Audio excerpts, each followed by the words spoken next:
দর্শক শুভেচ্ছা নিন, আসসালামু আলাইকুম। আপনাদের সবাইকে স্বাগত জানাচ্ছি আমি কনক সারোয়ার। আজকের অনুষ্ঠানে দর্শক আপনারা জানেন প্রায় 15 বছর পরে সেনাপ্রধান, বাংলাদেশের সাবেক সেনাপ্রধান মঈন উ আহমেদ তিনি বিডিআর কে নিয়ে একটি বক্তব্য দেওয়ার চেষ্টা করেছেন, যখন চারিদিক থেকে বিভিন্ন রকমের বক্তব্যে দেখা যাচ্ছে যে মঈন উ আহমেদ পরোক্ষভাবে এই ঘটনার সঙ্গে যুক্ত ছিলেন। তিনি চাইলে সেনা কর্মকর্তাদের উদ্ধার করার ব্যাপারে প্রয়োজনীয় নির্দেশ দিতে পারতেন, কারণ যখন মিউটিনি বা বিদ্রোহ জাতীয় পরিস্থিতি তৈরি হয় তখন রাজনৈতিক নির্দেশের চেয়ে সেনা নির্দেশ অত্যন্ত গুরুত্বপূর্ণ। সেই জায়গাটায় যখন বেরিয়ে আসছে একের পর এক মঈন উ আহমেদের ব্যর্থতা, মঈন উ আহমেদের সংযোগ এই হত্যাকাণ্ডের পেছনে, তখন তিনি এক ধরনের সাফাই গিয়েছেন। একটি বক্তব্য দিয়ে তিনি বোঝাতে চেয়েছেন যে তিনি হচ্ছেন গিয়ে ধোয়া তুলসী পাতা। নানা রকম ভাবে তিনি দোষ চাপিয়েছেন বিভিন্ন জনের উপরে, ব্যর্থতার কথা বলেছেন। তো এই বিষয়টি নিয়ে আজকে আমরা একটু কথা বলবো। জেনারেল মঈন তার বক্তব্যে 46 ব্রিগেডের কথা বলেছেন র্যাবের কথা, এবং তিনি সরাসরি বলেছেন যে র্যাব চাইলে এই ঘটনাটা হয়তো ঠেকানো যেত। তো আজকে আমার সঙ্গে যোগ দিচ্ছেন সেই সময় বিডিআর পিলখানার গেটে diploid officer major Suman 24 BMA long কোর্সের অফিসার, এবং তিনি সেখানে মজুদ ছিলেন 46 ব্রিগেড থেকে। তিনি এর আগেও বলেছেন, আজকে আমরা তার কাছ থেকে আরো বিস্তারিত শুনবো। মেজর সুমন, আপনাকে স্বাগত জানাচ্ছি আজকের অনুষ্ঠানে। আসসালামু আলাইকুম কনক ভাই, আপনাকে এবং আপনার ভিউয়ারদেরকে। দর্শক আমার সঙ্গে যোগ দিচ্ছেন মেজর রেজাউল করিম। সে সময় তিনি র্যাব 3-এ কর্মরত ছিলেন এবং নিউ মার্কেট গেটে তিনি পোস্টেড ছিলেন, এবং সেই সময়ের তার ভূমিকার জন্য পরবর্তীতে তাকে অনেক সাফারিংস এর মধ্যে দিয়ে যেতে হয়েছে, অবর্ণনীয় নির্যাতনের মধ্যে দিয়ে যেতে হয়েছে। তো আমরা আজকে মেজর রেজাউল করিমের কাছ থেকে শুনবো সে সময় কেন র্যাব ভিতরে ঢুকতে পারলো না বা কি হলো ইত্যাদি। রেজা ভাই, আপনাকে স্বাগত জানাচ্ছি আজকের অনুষ্ঠানে। ধন্যবাদ কনক ভাই, আপনাকেও আপনার সকল ভিউয়ারদেরকে আপনার অনুষ্ঠানের মাধ্যমে আমি শুভেচ্ছা জানাচ্ছি বা ধন্যবাদ জানাচ্ছি। তো আমরা প্রথমে শুরু করি সুমন ভাই আপনাকে দিয়ে। জেনারেল মঈন বলছিলেন, আপনারা নিশ্চয়ই ওনাদের বক্তব্য শুনেছেন, আমি এগুলো রিপিট করতে চাই না, সময় নষ্ট হবে। তো ধরেন বলছিলেন যে 6 ঘন্টা লাগে 46 ব্রিগেড রেডি হতে, ইত্যাদি ইত্যাদি, বেতার এক জায়গায়, বুলি এক জায়গায়, এটা এক জায়গায়, ওটা এক জায়গায়। তো কিন্তু আপনি আমাকে বলছিলেন এর আগের একটা সাক্ষাৎকারে যে আপনারা খবর পাওয়া 30 থেকে 35 মিনিটের মধ্যে আপনারা আপনাদের ট্রুপ সহ উইথ আর্মস অ্যামুনিশন সহ পৌঁছে গিয়েছিলেন, আপনারা ভেতরে ঢোকার একটা চেষ্টা করেছিলেন। তো সেই ঘটনাটা সহ কি হয়েছিল একটু যদি আমাদেরকে আবার একটু বলেন মঈন আহমেদের বক্তব্যের প্রেক্ষিতে। জি, আমি অবশ্যই সেই জায়গাটা আসবো। তার আগে একটা জিনিস একটু বলিনি, যেটা আমার কাছে খুব একটা ভালো লাগার ব্যাপার। ধরেন জেনারেল মঈনুর যে বক্তব্য, তারপরে কমেন্টস গেছি, ঠিক আছে, সেখানে অনেক ক্ষুব্ধ বা সংক্ষুব্ধ প্রতিক্রিয়া আছে। বাট একটা জিনিস কিন্তু পরিষ্কার, যে আমাদের জনগণ এখন জানে বা বুঝে যে শুধু একজন জেনারেল মঈনু, শুধু একজন খুনি জিয়া বা খুনি শেখ সারওয়ার বা খুনি ইমরান ইবনে রৌফ বা পুলিশের আইজিপি শহীদুল, হারুন, বিপ্লব, দিলীপ, অথবা অন্য বাহিনীর কমান্ডার সোহাইল, এরা তাদের বাহিনীকে রিপ্রেজেন্ট করে না। তারা কিভাবে নির্দিষ্টভাবে কিন্তু এই সমস্ত লোকজন যখন তাদের গা বাঁচানোর জন্য কিছু কথা বলছে বা বলে বা তাদের কর্মকাণ্ডের কথা চিন্তা করে, তারা বুঝে যে সেই লোক, এই নির্দিষ্ট লোকগুলা কারণে একটা বাহিনীকে, একটা দেশকে বা একটা দলকে কখনো দায়ী করা যায় না। এবং আমি খুবই খুশি যে তারা সুনির্দিষ্টভাবে বলছে যে তুমি দায়ী, বাট বাকি সেনাবাহিনী, বাকি বাহিনী এবং জনগণ, তাদের আমরা ভালোবাসি, তাদেরকে আমরা দেখছি তারা কি করছে। সো এই পয়েন্ট আমি প্রথমে উল্লেখ করে নিতে চাই। আরেকটা জিনিস একটু বলবো, যে আমরা অনেক সময় বা আমি অনেক সময় বলি কিছু কথা রেফারেন্সে, একই জিনিস, যে আমি যদি ওনার কিছু কথা রেফারেন্সে বলি স্পষ্টভাবে কিছু কথা, সেটা ওনার জন্য বলা হচ্ছে বা তাদের জন্য বলা হচ্ছে। সেই কারণে আমরা কখনোই মনে করবো না যে বাকি সেনাবাহিনী, নৌবাহিনী, বিমান বাহিনী, পুলিশ অথবা অন্য কোনো রাজনৈতিক দল খারাপ, তারা আমাদেরকে রিপ্রেজেন্ট করেন এই গুটি কয়েক লোকজন। প্রথমে আসি, যেটা হচ্ছে আমি যখন, যেহেতু উনি অ্যাডভার্টাইজমেন্ট করছিলেন যে আসিতেছে ওনার বক্তব্য, আমি এগারলি ওয়েট করছিলাম অনেকের মতোই। বাট আমি যখন ওনার বক্তব্যটা শোনা শুরু করি, তখন থেকেই আমি স্তম্ভিত হয়ে যাই। আমার মধ্যে প্রচন্ড একটা মর্মাহত হই আমি, যে আমরা আশা করছিলাম উনি তখন সেনাবাহিনী প্রধান ছিলেন, তার আগেই উনি 2 বছর যখন তত্ত্বাবধায়ক সরকারের সময়টাতে দেশ পরিচালনায় অনেক বড় ভূমিকা রাখছেন কাছ থেকে।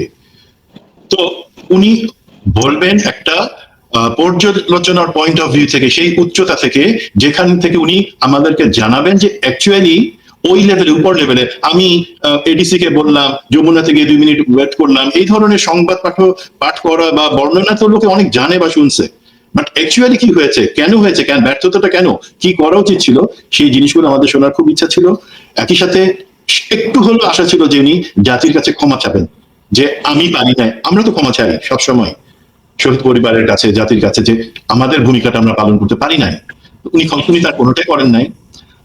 এখন উনি যে বর্ণনা দিয়েছেন, বর্ণনার জায়গায় গেলে বলবো মোটামুটি উনি কিছু বাধা ফ্যাক্ট বলেছেন, বাট কিছু জায়গায় অবশ্যই ব্যত্যয় আছে, ভুল আছে তথ্যের, এবং অল্প কয়েক জায়গায় উনি যে অ্যাসেসমেন্ট করেছেন এইটা সম্ভব ছিল না, আমি সেই জায়গায় আমি অত্যন্ত দৃঢ়তার সাথে বলতে পারি উনি সেই জায়গাগুলোতে ঠিক কথা বলেন নাই।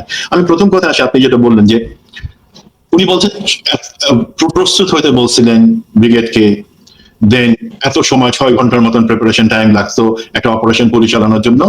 সেই জায়গার ভুলটা এমন হচ্ছে যে উনি যে, আমি আগে প্রোগ্রাম বলছি 9:44 মিনিটে আমরা জানি ব্রিগেডিয়ার জেনারেল হাকিম যখন বলেন, তারপর থেকে কিন্তু প্রস্তুতি নিয়ে বিডিআর গেটের সামনে একটা দূরত্ব রেখে দাঁড়াতে 45 থেকে 50 মিনিট লাগছে আর্মি, যেখানে 10:34 আমরা হাজির সেখানে, এবং অপারেশন কন্ডাক্ট করলে পরিস্থিতিটা অবশ্যই সম্পূর্ণ ভিন্ন হতে পারত।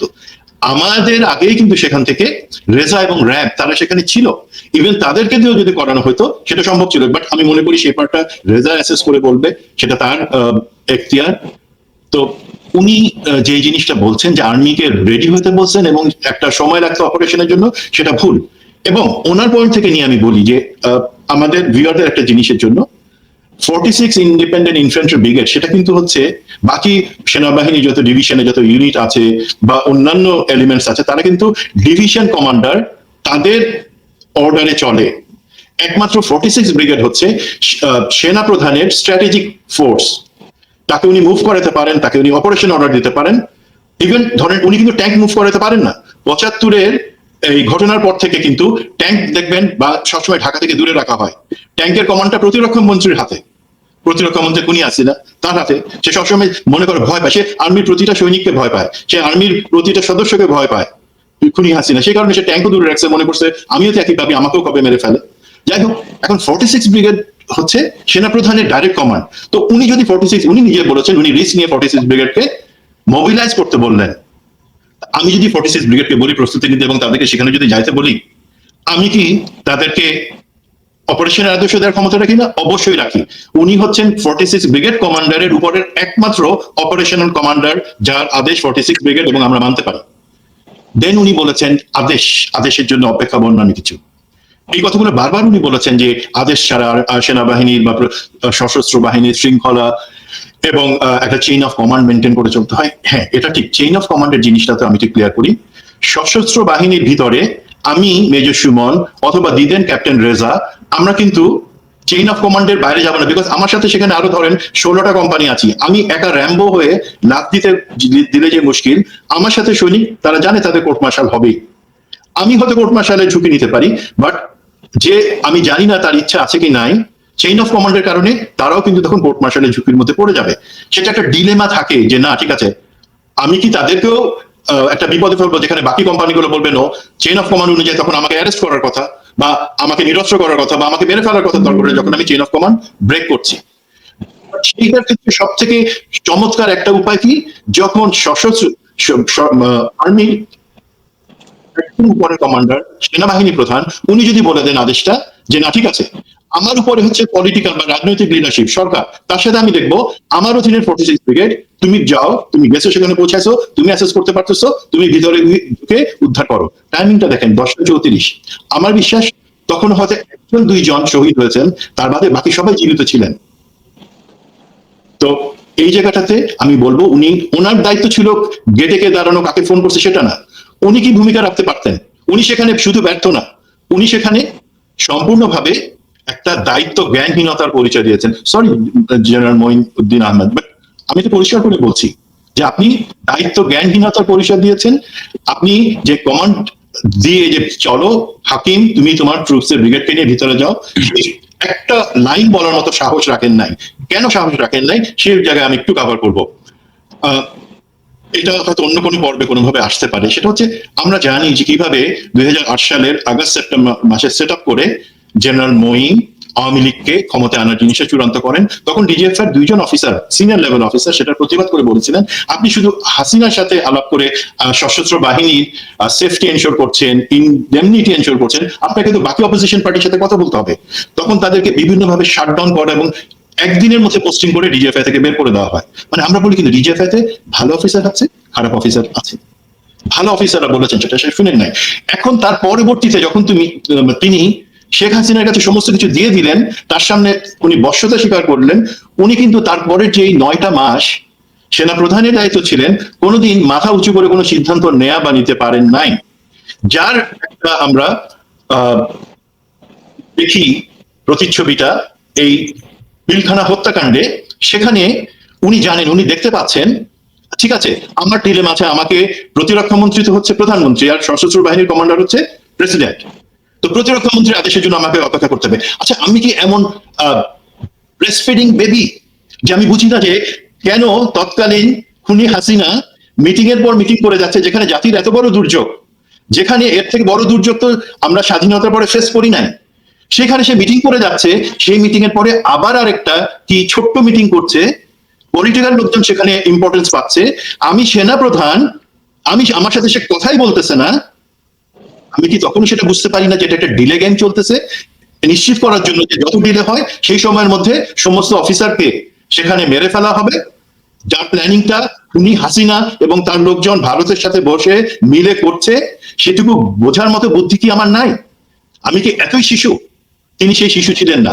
এখন এই প্রশ্ন আসে যে তিনি যদি শিশু না হন, তিনি বোকাশোকা মানুষ বুঝতে পারেন নাই? নো, তাকে এইভাবেই বলা ছিল যে তোমার সেফটিটা, তোমার মানে আমরা যেটা বলি প্রাণ ভোমরাটা আমাদের হাতে আছে, এখন তুমি আমাদের কাছে দিয়ে দিছো, এখন তোমরাই আমার প্রাণ ভোমরা নিয়ে নিলাম, তুমি কোনো কিছুই চিন্তা করবা না, বলবা না, অপেক্ষা করবা। তুমি যদি বুঝতেও পারো যে প্রতিটা মিনিট দামি, দেন তাহলে তুমি চুপ করে থাকবা। আমরা যেই নাটক করতেছি, ভিতরে বসে অপেক্ষা করতেছি, খুনি হাসিনা এবং তার মন্ত্রিসভা, তার লোকজন আমাদেরকে সময় দাও, আমাদেরকে ডিস্টার্ব করো না, উনি সেটা বুঝতে পারেন নাই। আমি আরো একটা জিনিস বলি, ইভেন ওনার আন্ডারে যদি 46 গ্রেড কমান্ডার বা আমরা যেটাকে বলি ট্যাঙ্ক রেজিমেন্টের ট্যাঙ্ক বা এপিসি ওনার আন্ডারে যদি নাও থাকতো, তখন আমার দুইটা ক্লজ, আর্মি অ্যাক্ট অনুযায়ী দুইটা ক্লজ আছে। একটা হচ্ছে আমার সেনাবাহিনীর কোনো সদস্য যদি কোনো কারণে আক্রান্ত হয়, সেই ক্ষেত্রে সেনাপ্রধান হিসেবে উনি স্ট্র্যাটেজিক ডিসিশন নিতে পারেন এবং ট্রুথ মুভ করে সেটা প্রতিহত করতে পারেন। উনি তো বলছেন যে উনি যখন পাইলেন না 10:30টার সময় ফোন করে, উনি মোটামুটি নিশ্চিত যে ব্রিগেডিয়ার জেনারেল শাকিল হয়তো নাই। তো আমি যদি বুঝে থাকি আমি সেই অ্যাক্ট করবো, বাট আপনার যদি অ্যাক্ট করতে ভয় ছিল, আপনি কেন আমাদের কাছে 1.5 দিন ধরে সব ইনফরমেশন লুকায় রাখছেন? আপনি কেন আমাদেরকে জানতে দেন নাই আপনার কমান্ডার জেনারেল হাকিমকে বা অন্যান্য কমান্ডার যে দেখো আমার মনে হচ্ছে বোধহয় খুন খারাপই হচ্ছে, তোমরা যাও, বা আমাকে বলো যে আমি যদি তোমাদেরকে এখন ভিতরে যেতে বলি তোমাদের কিছু প্রাণ যাবে, কিছু সেনাবাহিনীর সদস্য হয়তো নিহত হবে, বা তোমরা কি অতিরিক্ত সাহস রাখো? সবাই রেডি ছিল, সেনাবাহিনীর সমস্ত স্তরের সৈনিক অফিসার যে ভিতরে যাব, কারণ আমরা তো বুঝি কারণ যে বিডিআর এর সব সৈনিক কোনো বিদ্রোহ করে না, অন্য কিছু একটা হচ্ছে, আমরা ধারণা পাচ্ছি না। দেন ঠিক আছে, আমি বিডিআর এর ভিতরে কি পিলখানার ভিতরে কি হচ্ছে আমি জানি না সেনাপ্রধান, যদিও আমার জানার কথা, আমার অনেকগুলি গোয়েন্দা সংস্থা আছে, উনি ধরেন মনে করি জানছে না। যখন ওনার কথা মতোই রকেট লঞ্চার বা আরএল এর গুলিতে আমাদের একজন নিহত হলো, উনি যেটা বলতেছেন যে সময়ের কথা, আর্মির আরেকটা ক্লজ হচ্ছে যখন আমি জানি এবং চোখের সামনে দেখতে পাচ্ছি যে এটাকে যখন মিলিটারি ওয়েপন ব্যবহার করে একটা সৈনিককে হত্যা করা হয়, সেটাকে ধরা হয় মিলিটারি এঙ্গেজমেন্ট, তখন তার সিভিল গভর্নমেন্ট বা প্রশাসনের জন্য ওনার অপেক্ষা করার কথা না। এই মিলিটারি এঙ্গেজমেন্টে অবশ্যই ওনাকে বলতে হবে জেনারেল হাকিম তুমি অনগ্রাউন্ড কমান্ডার আছো, প্লিজ গো অ্যাহেড, পরিস্থিতি নিয়ন্ত্রণ নাও। উনি সেটা করেন নাই। I have to more point যেটা আমি লিখে রাখছিলাম। ওকে, উনি বলছেন যে উনি এর মাধ্যমে কথা বলার চেষ্টা করছেন, এডিসি কে বলছেন, বা মানে আমরা কি এটা কোনোভাবে মেনে নিতে পারি যখন উনি নিজে থেকে জানছেন বা বুঝতে পারছেন যে ভয়ঙ্কর কিছু একটা ঘটছে, তখন তিনি ADC Junayed, he is a good officer, সে কখন ফোন করে কাউকে পাবে এবং আমি তার সাথে কথা বলবো? এমন একটা পরিস্থিতি, আমার বাসায় যখন আগুন লাগে আমি বুঝতে পারছি আমি কি শুধু দমকল বাহিনীর জন্য বসে অপেক্ষা করবো সে কখন আসবে তখন আমি জিনিসটা আগুন নিভাবো? তার আগে আমার হাতে যতটুকু ওয়ে আছে আমি যোগাযোগ করার চেষ্টা করবো, বোঝবার চেষ্টা করবো, মানে যেটাকে আমরা ডিসিশন মেকিং সাইকেল বলি, ওটা মানে অবজার্ভ, ওরিয়েন্ট, অ্যাক্ট। দেখো, নিজেকে খাপ খাওয়াও পরিস্থিতির সাথে, অ্যাক্ট করো সাথে সাথে সেই অনুযায়ী।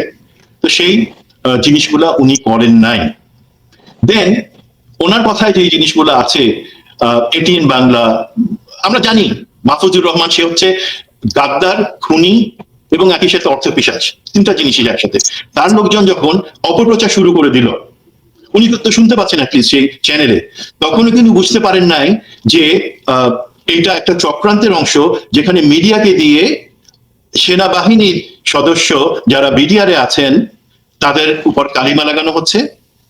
আর রেজা এবং কনক ভাই আপনারা দুজনেই জানেন যে একটা বড় ট্যাকটিক্স হচ্ছে, আমি যদি কাউকে শেষ করতে চাই, কাউকে আমি যদি খুন করতে চাই, সে যদি শক্ত একটা মানুষ হয়, তখন আমি প্রথমে কি করব? শক্ত দল হয়, শক্ত জাতি হয়, প্রথমে আমি তাকে ডিফেম করার চেষ্টা করব। তাকে আমি তার আশপাশের গ্রাউন্ডটা নরম করবো কিভাবে? তার উপর কালিমা লাগাবো, তার সম্পর্কে খারাপ কথা বলবো, তাকে বাকিদের সাথে কাছ থেকে সরাই নিব। তো ওনার তো এতটুকু বুঝবার কথা, উনি তো এনডিসি করেছেন, অনেক ধরনের পড়াশোনা করেছেন, জ্ঞানী মানুষ। উনি কি জানেন না যে যখন ডিফেমেশনের কাজটা চলছে, তার মানে এখন সফট করে নিচ্ছে যারা চক্রান্তকারী, তারা আলাদা করে নিচ্ছে, মনোবল ভেঙে দিচ্ছে ভিতরে এবং বাইরে। এখন হয়তো একটা বড় কিছু খারাপ হবে, এটা আমাদের একটা সেনাবাহিনীর যে কোনো সদস্য বুঝে, দেশের জনগণ বুঝে। আপনি বুঝতে পারলেন না স্যার? তো আমি সুমন ভাই, ওনার ইন্টারভিউর আগে ওনার সঙ্গে যোগাযোগ করেছিলাম, একটা ইন্টারভিউ, মানে উনি যেটা বলতে চাচ্ছেন সেটা যেন আমার এই প্ল্যাটফর্মে এসে বলে, মানে ইন্টারেক্টিভ হোক জিনিসটা, এটা আমি চাচ্ছিলাম যে ওনার বক্তব্য বা আমার যে প্রশ্ন সবকিছু মিলিয়ে একটা টোটাল একটা চিত্র আসুক। উনি এটি অসম্মত হয়েছেন, রাজি হননি। সুমন ভাই, আমি আপনার কাছে আসবো। আপনি আমার সাথে আগের ইন্টারভিউতে বলছিলেন যে আপনারা কিন্তু বিডিআর গেটে যেই একটা প্রস্তুতি নিয়েছিলেন, একটা কাভারিং ফায়ার হবে, আপনারা কাঁটা তারের যেই ওয়াল এবং কাঁটাতারের ব্যারিকেড পার হয়ে আপনারা ঠকে যাবেন, এরকম একটা উদ্যোগ নিয়েছিলেন। জেনারেল হাকিমও সম্মত ছিল, শেষ মুহূর্তে মইনুল আহমেদই এটা স্টপ করা এই উদ্যোগটা। এই বিষয়টা নিয়ে আমি আপনার সঙ্গে আসছি। মেজর রেজা, আপনি তখন র্যাবের থেকে সেখানে পোস্টেড ছিলেন, কি হলো? অর্থাৎ আপনারা কি ঢুকতে চাইলেন, কেন ঢুকলেন না, কে বাধা দিল, বা কি সিচুয়েশনটা ছিল? কারণ জেনারেল মঈন বলছেন যে আপনারা চাইলে, র্যাব চাইলে হয়তো এই ঘটনাটা ঠেকানো যেত। তো আপনার কাছ থেকে একটু শুনি, আপনি যেহেতু সেখানকার প্রত্যক্ষদর্শী। ওকে, কনক ভাই, ধন্যবাদ আপনাকে। আমি দীর্ঘদিন যাবত অর্থাৎ র্যাব 3-এ কর্মরত ছিলাম, র্যাব 3-এর অ্যাডজুয়েন্ট হিসেবে। তো র্যাব 3-এর দায়িত্বপূর্ণ এলাকার মধ্যে নিউ মার্কেট গেট, অর্থাৎ পিলখানার নিউ মার্কেট গেটটা র্যাব 3-এর দায়িত্বপূর্ণ এলাকার মধ্যে পড়ে। আমি আমার হাঁটুর লিগামেন্টের সমস্যার কারণে আমি সিএমএইচ এ ছিলাম। আমাকে কন্ট্রোল থেকে সকাল 8:30টার দিকে জানানো হয় যে পিলখানাতে খুব মানে একটা সমস্যা তৈরি হয়েছে, বা গেটে একটু চরম মাত্রায় আনাগোনা এবং শোনা যাচ্ছে। অর্থাৎ বাহিরে যে সমস্ত লোকজন, অর্থাৎ আমাদের এফএস যারা ছিল, ইন্টেলিজেন্সের লোকজন যারা ছিল, র্যাবের ইন্টেলিজেন্সের লোকজন, তারা বলছে যে পিলখানাতে একটা সমস্যা তৈরি হচ্ছে।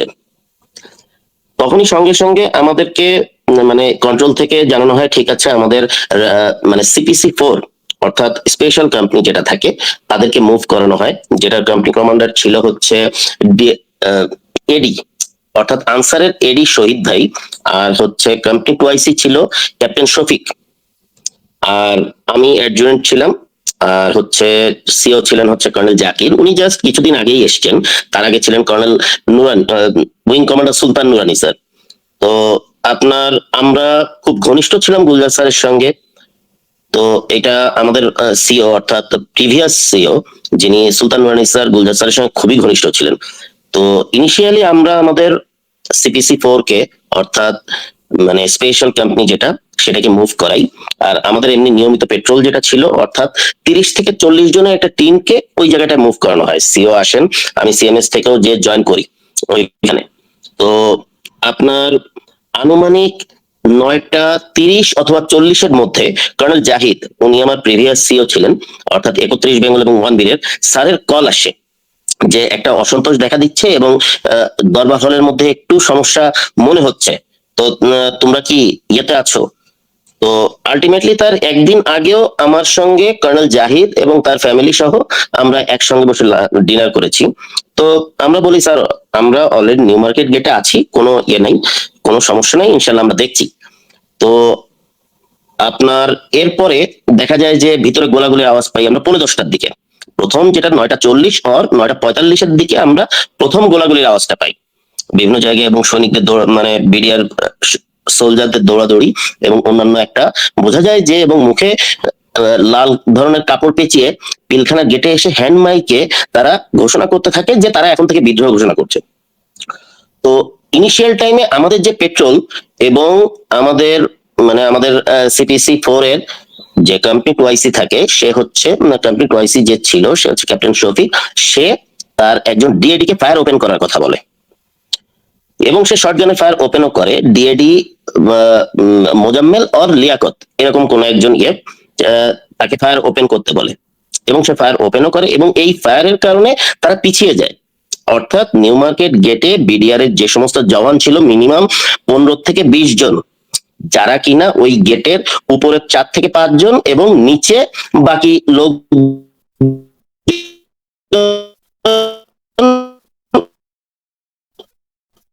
তারা হ্যান্ড দিকে তাক করে ফায়ার করছে। ওকে, আমরা তখন চেষ্টা করি যে ঠিক আছে বিভিন্ন কাভার নিয়ে আমরা ফায়ার ব্যাক করি এবং আমাদের কোম্পানির লোকজন তারা এগিয়ে যায় এবং পিলখানা গেটে অবস্থান করে, অর্থাৎ মানে নিউ মার্কেট গেটে অবস্থান করে এবং তারা পিছিয়ে যায়। তখন কর্নেল জাকির স্যার ছিলেন হচ্ছে নিউ মার্কেট গেটের সামনে। উনি বারবার চেষ্টা করেন রেজানুল খানের মানে উনি ছিলেন এডিজি স্যারের সঙ্গে যোগাযোগ করার জন্য। আমি যেহেতু অ্যাডজুয়েন্ট ছিলাম, স্যারও আমাকে বারবার বলেন ঠিক আছে তুমিও যোগাযোগ করার চেষ্টা করো তার স্টাফ অফিসারের সঙ্গে। বাট রেজানুল খান উনি ছিলেন হচ্ছে আমার 31 বেঙ্গলের প্রিভিয়াস সিও অর্থাৎ কমান্ডিং অফিসার।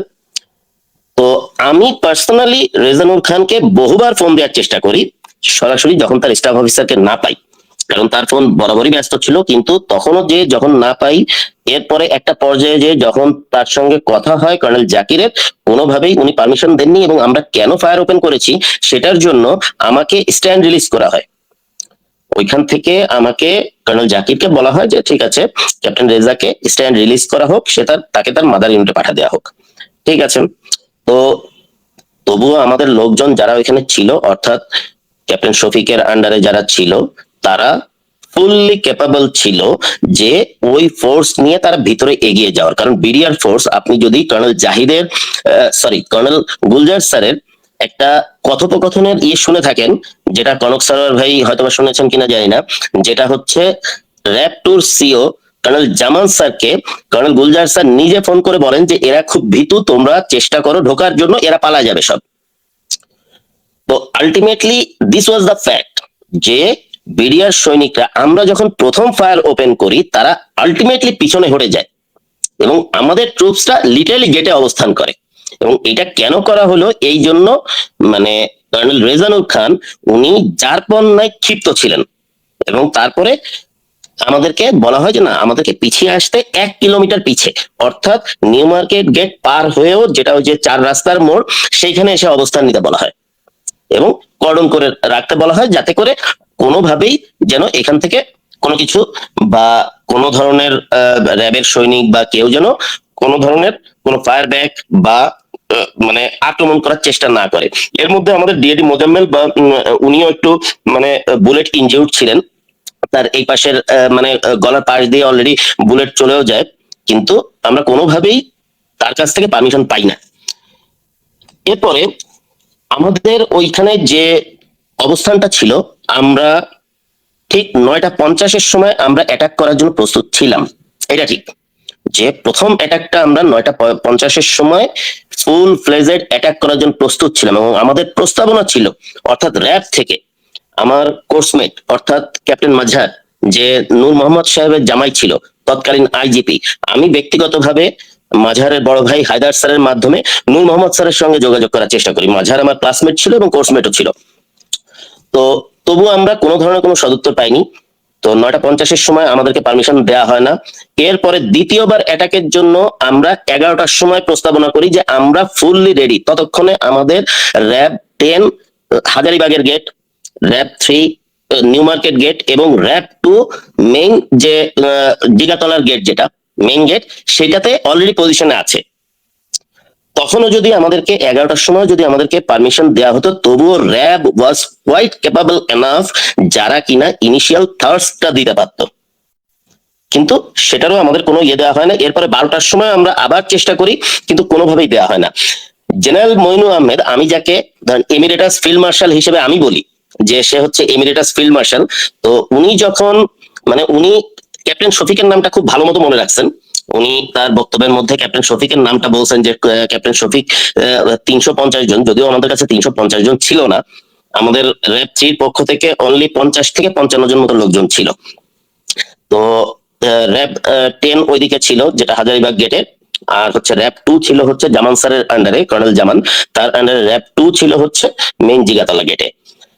তো শফিকের নামটা মানে এই ফিল্ড মার্শাল মইনু আহমেদের মনে থাকার কারণ হচ্ছে 27 তারিখ যখন সেনাকুঞ্জের দরবার হয়, তখন শফিক ওয়াজ সো ফিউরিয়াস যে শফিক তাকে লিটারালি গালিগালাজ করা শুরু করে, যে মানে তুই তুকারি, যে তুই কেন পারমিশন দিলি না, কেন আমরা ভিতরে যেতে পারলাম না, বা কেন এই ধরনের ঘটনা ঘটলো। তো একটা পর্যায়ে যে জেনারেল মইনু আহমেদ বলে যে ঠিক আছে আমি তাহলে পদত্যাগ করি। তো তখন যে শফিক বলে যে তাহলে তুই এখনই ইউনিফর্ম খুলে এখান থেকে বের হয়ে যাবি, এইটা ছিল হচ্ছে শফিকের গিয়ে। তো আলটিমেটলি তখন মইনু আহমেদ দুটো শার্টের দুটো বোতামও খুলে এবং বেল্ট খুলে ফেলে। ইন দ্য মেইন টাইম সিনা ইবনে জামালি সাহেব এসে তাকে ধরে বলেন যে না না না ঠিক আছে, আমরা অফিসাররা নিজেদের মধ্যে গ্যাঞ্জাম না করে আমরা এটাকে একটা ইয়ে করি, যেটা হচ্ছে যে যিনি পারমিশন দেন নাই তাকে দিয়েই আমরা এটা প্রতিশোধ নিব। তো এটা ছিল হচ্ছে শফিককে মনে রাখার মূল কারণ জেনারেল মইনু আহমেদের।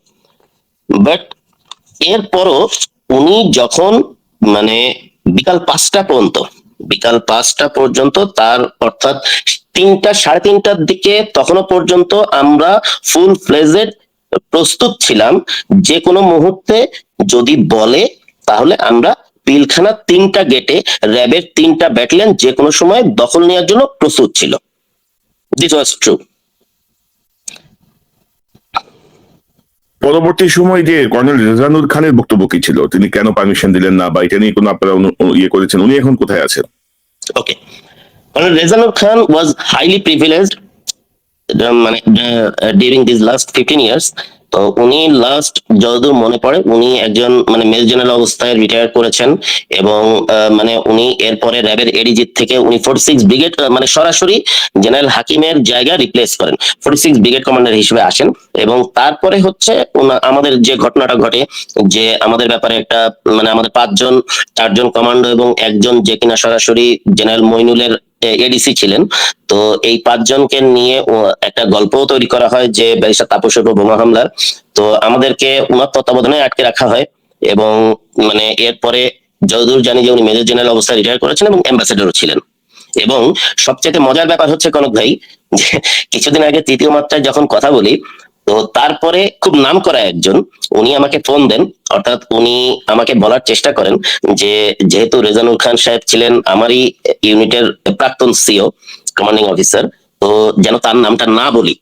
তো আমি তখন তাকে বলি, আমার ইনস্ট্রাক্টর এখানে আছেন, সুমন স্যার আছেন, তো আমি তাকে বলি যে স্যার আমি শুধু তার সম্পর্কে অনলি স্যুপ বলেছি, তার মেইন মেনু এখনো পর্যন্ত কিছুই বলিনি যে সে আরো কি কি করেছে।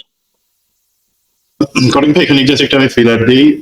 রেজা যেটা বললো দ্যাটস কারেক্ট, উনি বাংলাদেশে আছেন রেজানুর। এবং আমি আমার একটা পর্বে বলেছি যে জিয়া সিলিং মানে রেজানুর ওয়াজ আ ডাইরেক্ট অ্যাপয়েন্টি, মানে তারেক সিদ্দিকী তার ডাইরেক্ট অ্যাপয়েন্টি ছিলেন আমি মানে জেনারেল রেজানুর এখন। তো উনি আবার একই সাথে রাজনৈতিক দিক থেকে বাহাউদ্দিন নাসিমের আত্মীয়। তো এমন একটা সময় ছিল 2009 থেকে 2018 সাল পর্যন্ত, জুনিয়র অফিসার হোক সিনিয়র অফিসার হোক সবাই জেনারেল রেজানুরের থ্রুতে, সে যখন কর্নেল ছিল র্যাবের এডিজি, সে অবস্থায় অনেক জেনারেল আছেন যারা কোনো কিছুর জন্য তার থ্রুতে যেতে হতো। আমরা বলবো উনি একটা স্ট্রাশ, মানে উনি সবাই জানতো যে উনি ওনার হাতে টুল আছে, খুনি জিয়া আছে, ওনার হাতে টুল আছে ওই এখন এনএসআই এর যে ডেপুটি ডাইরেক্টর জেনারেল ইমরান ইবনে রউফ, 7 খুন যার নামে আছে, ওইটা অন্য 7 খুন, সেন্ট্রাল জেলের পাশে 7 খুনের জন্য আন্তর্জাতিক তদন্ত আদালতে যার নামে তদন্ত এখনো চলছে। সে অফিসার কিন্তু এখন বসে আছে এনএসআই এর মতো জায়গায়, সেখানে আপনি জেনারেল সারোয়ার ফরিদের মতন এত প্রফেশনাল এবং ভালো অফিসার দিলেও কিন্তু সমস্যা থেকে যাচ্ছে, বিকজ এই ধরনের অফিসার আছে। এবং আমি জানি তারা এই যে আপনারা কথা বলছেন আমরা কথা বলছি, কেন আমরা এখনো বাংলাদেশে ফেরত যেতে পারতেছি না, বিকজ জেনারেল রেজানুর এবং তারা যাদেরকে বসায় রাখছিল বা তারেক সিদ্দিকী যাদেরকে বসায় রাখছিল, তাদের সেই পাপী সেই খুনি তারা এখনো আছে। আমরা তো এয়ারপোর্ট ক্রস করে ভিতরে ঢুকতে পারবো না, সাহস করে তো এখন রেজা বাংলাদেশে আছে। সুতরাং আমাদের এটা ভুল হবে যদি আমরা মনে করি জেনারেল রেজানুর এবং তাদের মতন পাপী লোকজন এখন এই পরিস্থিতিতে বোধহয় খুব অসহায়। নো, তারা এখনো দে আর ওয়েটিং। তবে আমি ভাবছি একবার যাবো দেশে, দেখি তোরা কি করতে পারোস, মানে এগুলা দেখতে হবে না। এবং আমি তো মনে করি এই মেজর জেনারেল বা কর্নেল রেজানুদ্দিন যে কাহিনী শুনলাম, তাকে তো ইমিডিয়েট অ্যারেস্ট করা উচিত এই বিডিআর এর ঘটনার সঙ্গে অন্যতম ইয়ে হিসেবে, অভিযুক্ত ব্যক্তি হিসেবে, এবং তাকে র্যাব হেডকোয়ার্টার থেকে কোমরে রশি বেঁধে পিলখানা পর্যন্ত হাতায় নিয়ে আসা উচিত। এবং আমি মানে সেটা আপনার ইমোশনাল বক্তব্য, বাট আমরা যদি নর্মাল আইনের কথা চিন্তা করি, যে একটা আমরা সভ্যভাবে আমরা আমাদের ভিতরে যে সংক্ষুব্ধ আছে, যে অবশ্যই এটা যদি কেউ করে আমার খারাপ লাগবে না, বাট আমরা বলবো আমরা সিভিলাইজ হতে করবো, তাহলে কিন্তু সেটা অবশ্যই সব থেকে ন্যূনতম জায়েজ জিনিস এখনকার জায়গায়, যে ওনাদেরকে আইনের আওতায় রাখা হবে। রেজা বলছিল, রেজা নূরের কথা, বাট তার সাথেও ডাইরেক্টর অফ অপারেশনস যে দেন লেফটেন্যান্ট কর্নেল মিজান, তারও কিন্তু একটা দায়িত্ব ছিল। বিকজ অপারেশনাল অর্ডারটা আসবে, রেজানো যদি ফেইলও করে, আমি যদি দেন লেফটেন্যান্ট কর্নেল মিজান পরে মেজর জেনারেল হয়ে চাকরিচ্যুত নারী ঘটিত কারণে, তাকে সে তো বলতে পারে ঠিক আছে ইউ গো অ্যাহেড, তোমরা যাও, সে পলিটিক্যাল, তোমরা যাও, বাট সেও তো একই জায়গা থেকেই আসছে, একইভাবে তাকে অ্যাপয়েন্ট করা হয়েছে সেখানে, যে তোমরা খুনি হাসিনা এবং তারেক সিদ্দিকীর স্বার্থ দেখবা, এবং খুনি হাসিনার যদি কোনো প্ল্যান থাকে তোমরা সেটা এক বাক্যে মেনে নিয়ে, বাকি যারা অফিসার আছে র্যাব হোক আর্মিতে হোক, তাদেরকে কোনোভাবেই যাতে তারা কোনো অ্যাকশন না নিতে পারে সেটা নিশ্চিত করবা। তো আমি আসবো এই আরো এই প্রসঙ্গটায়। তো ধরেন সুমন ভাই, ধরেন আপনি ঠান্ডা মাথায় সকল পরিকল্পনা জেনে আপনি বসে রইলেন যে সকল অফিসারকে মেরে ফেলা হবে, এই যে এই জায়গাতে আপনি তাদের ব্যাপারে এত সিভিলাইজড চিন্তা করলে তো সমস্যা সুমন ভাই। তাদের ব্যাপারে এত সিভিলাইজ চিন্তা করার সুযোগ নাই, তারা ঠান্ডা মাথার খুনি। এমন না যে একটা অ্যাক্সিডেন্ট ঘটে গেছে আমি পারি নাই, হয় না দুর্ঘটনা অনেক কিছুই হয়, কিন্তু আমি ঠান্ডা মাথায় পরিকল্পিত ভাবে সবাইকে থামাই রাখছি যেন বেছে বেছে আমার দেশের বেস্ট অফিসার গুলোকে হত্যা করা যায়। তো সুমন ভাই, আমি তো আসি, ওই যে আপনি 46 ব্রিগেড থেকে আপনারা সেখানে ডিপ্লয়েড হলেন, আপনি চেষ্টা করলেন, বাট আপনাকে তখন কর্নেল হাকিম বাধা দিলেন যে নো, বা আপনি যে কাভারিং ফায়ারের কথা বলছিলেন আমাকে আরেকটা অনুষ্ঠানে, এটা সম্পর্কে একটু জানতে চাই যে কি হয়েছিল, আবার যদি একটু বলেন দর্শক। জি জি অবশ্যই। এখন আমি ওই অনুষ্ঠানে বলেছি, এখানে জাস্ট একটু রিপিট করে আসি, যে আমরা তো অন গ্রাউন্ডে যখন পৌঁছায় যাই সেখানে 10:34 মধ্যে আমরা সেখানে অবস্থান নেই, এবং র্যাব ছিল। আমরা আমাদের থেকে অ্যাসেস করে বুঝতে পারি যে টাইম ইজ অফ এসেন্স, সময় গড়া যেতে দেওয়া যাবে না। এই অবস্থায় যদি আমরা ভিতরে ঢুকি, আমরা যদিও জানি না, আমাদের খুব অল্প ইনফরমেশন আছে, আমাদেরকে ভিতরে ঢুকতে হবে, বাট অর্ডার আসছে না। জেনারেল হাকিমও তখন সেখানে চলে আসেন, বাকি ব্যাটালিয়ন কমান্ডার, আমার মতন কোম্পানি কমান্ডার, তারও মোটামুটি একটা সিকিউর পজিশন আছে যে লঞ্চ করা যাবে। ভিতরের ইনফরমেশন না জানলেও আমরা একবার যদি ঢুকে যাই, গেটে যারা আছে তাদেরকে যদি আমরা নিউট্রালাইজ করি, এবং সেটা নিউট্রালাইজ করার মতো আমাদের সাথেও যথেষ্ট পরিমাণে অস্ত্র ছিল, সেটা হয়তো 2-3 মিনিটে নিউট্রালাইজে লাগতো। বাকিটুকু ভিতরে ঢুকে যাওয়া, এবং আমাদের সাথে সৈনিক, জেসিও, অফিসার, সবাইকে যারা আমাদের পর্যায়ে, আমরা সব অফিসার কথা বলছি, আমরা যদি ভিতরে ঢুকে যাই, আমাদের সবাই যদি মরে যায়, কারো কোনো আফসোস? একটা 2 বছরের সৈনিকও বলছে স্যার আমি আজকে মরবো বলে যে ইউনিফর্মটা আমি পরছি, এই ইউনিফর্ম তো আমার কাফনের কাপড়। আর কার সৌভাগ্য হয় যে আমি যে জামাটা পরে আছি সেটাই আমার কাফনের কাপড়? তো সবার ভিতরে থেকে একটা প্রচন্ড জিদ যে না, আমরা কোনোভাবে পেটে হতে দেবো না। তো আমরা তখন জেনারেল হাকিমকে বলি, জেনারেল হাকিম তখন বলেন যে দেখো আমি বলছি বারবার, আমি তো অনগ্রাউন্ডে আছি, বাট আমাকে সেনাপ্রধান পারমিশন দিচ্ছেন না, আমি সিজিএস এর সাথে কথা বলছি, তারা পারমিশন দিচ্ছে না। তখন আমরা তাকে বললাম যে স্যার এই ধরনের ঘটনা কখনো হয় নাই, বাট এর কাছাকাছি ঘটনা আমরা 71-75-এ দেখেছি স্যার।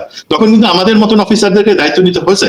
আপনি ভালো অফিসার, আপনাকে তো আমরা এখন ক্লোজ অ্যারেস্ট বা কোনো কিছু করে রাখবো না, আপনি আমাদের পাশে আসেন, আমাদের সাথে দাঁড়ান, আপনি আমাদের অনুমতি দেন। তখন তিনি সেনাপ্রধানের কাছে আবার কথা বললেন, বা তখন সেনাপ্রধান জেনারেল মইন ইউ চৌধুরী, উনি যে অশ্রাব্য ভাষায় জেনারেল হাকিম, তা কিন্তু তার 2 মাস আগে ফুল জেনারেল হওয়ার কথা, হ্যাঁ 2.5 মাস আগে ওনাকে কিন্তু নিয়ে যাওয়া হচ্ছিল, আমরা নিয়ে গেছিলাম উনি র্যাঙ্ক করবেন, বাট জেনারেল মইনু আহমেদ বললো যে দেখো একটা পলিটিক্যাল গভর্নমেন্ট আসছে, তো আমরা তার জন্য অপেক্ষা করি, তারা র্যাঙ্ক করায় দিক, বিকজ আওয়ামী লীগ থেকে বলেছিল নো, তাকে করা যাবে না। তো উনি একটা জেনারেলকে, সেনাবাহিনী প্রধান যে ভাষা, মানে আমরা তো স্পিকার ফোনে শুনছি, তখন আমরা বুঝে গেলাম যে না, সেনাপ্রধান একদম সংকল্পবদ্ধ যে কেউ যদি ইনসাবঅর্ডিনেশন বা আদেশ অমান্য করে তাদেরকে সরাসরি কোর্ট মার্শাল করবে। সৈনিকরা সেই জিনিসটা আমরা তাদেরকে জানাই না, এবং তাদের কল্যাণের কথা আমাদেরকে ভাবতে হয়। তো আমরা তখন যে কয়েকজন অফিসার ছিলাম, তারা আলাপ করে, তারা বললো যে স্যার চলেন আপনি আমাদেরকে লিড করেন, আমরা একটা কুইক রেকগনাইজেন্স করে বা পর্যবেক্ষণ করে কোথা থেকে ঢুকা যায়, কোন রাস্তা ধরে আমরা ভিতরে ঢুকবো, সেটা আমরা ঠিক করে আমরাই করে ফেলি স্যার। আমি বললাম ঠিক আছে, আল্লাহ ভরসা, আমরা করে ফেলি। তো একটা স্পট তৈরি হলো, যেখান থেকে একটা কাভারিং ফায়ার আসবে, ওদেরকে ব্যস্ত রাখা হবে। সেই কাভারিং ফায়ারের ছত্রছায়ায় আমরা এই জিকাতলার গেট থেকে ডান পাশে যে বাউন্ডারি চলে গেছে সৈনিক ব্যারাকের কাছ থেকে, ফ্যামিলি লাইন, সেখান থেকে আমরা ঢুকবো। তো আমি বলেছি যে কাভারিং ফায়ারটা যে মুহূর্তে শুরু হবে সেই মুহূর্তে আমরা দেখি যে সৈনিকদেরকে বিভিন্ন ধরনের লিফটার ছাড়ায় সেখানে, সেটা কিন্তু আমি বলছি ধরেন অ্যারাউন্ড 11:15 সেদিন সকালে। তো তাদের হাতে তখন তৈরি বিভিন্ন লিফলেট ছড়িয়ে দেওয়া হয়েছে। কাভারিং ফায়ার সম্ভব হয় নাই, আমরাও ভিতরে ঢুকতে পারি নাই। জেনারেল হাকিমও চলে আসলেন, উনি তো জানতেন না অ্যাকচুয়ালি আমরা একটা অ্যাসল্টের প্ল্যান করছি এটা রেস্কিউ করবার জন্য। তো উনি বললেন, এবং আমরা তো তখন হয়তো করতাম কাভারিং ফায়ার ছাড়াও, বাট উনি বললেন যে সিজিএস এর সাথে কথা হয়েছে আমার, এখনই অ্যাটাক করার বা রেস্কিউ করার আদেশ চলে আসবে, তোমাদেরকে আমি অনুরোধ করে বলছি প্লিজ কাম ব্যাক, আমরা একসাথে সবকিছু করি, নাহলে তুমি একদিক থেকে ফায়ার করবা, ওদিক থেকে আমাদের অন্য কোম্পানি অন্য ব্যাটালিয়ন মনে করবে যেটা বোধ হয় বিডিআর এর বিদ্রোহীদের ফায়ার, তখন একটা